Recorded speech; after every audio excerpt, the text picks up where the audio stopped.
வணக்கம் ஆபிரகாம். திருவள்ளூர் அடுத்த வயலூர் அரசு உயர்நிலைப் பள்ளியில் 9ஆம் வகுப்பு பயிலும் மோனிஷ், அதாவது வயது 14 அவருக்கு என்ற மாதம் இன்று வழக்கம்போல் பள்ளிக்கு சென்றிருந்தார்.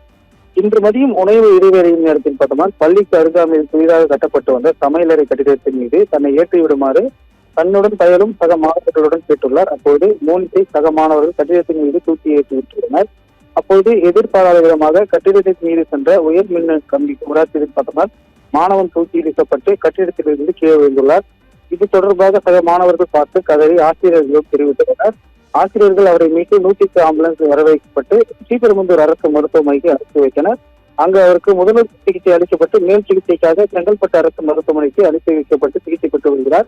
இது தொடர்பாக மற்றொரு போலீசார் வழக்கு பதிவு செய்து ஆசிரியர்களிடம் சக மாணவர்களிடம் விசாரணை மேற்கொண்டனர். பள்ளி நேரத்தில் மாணவன் மின்சாரம் தாக்கி மருத்துவமனையில் ஆபத்தான நிலையில் சிகிச்சை பெற்று வரும் சம்பவம் திருவள்ளூர் மாவட்டத்தில் பரபரப்பை ஏற்படுத்தி உள்ளது. அவர்கள்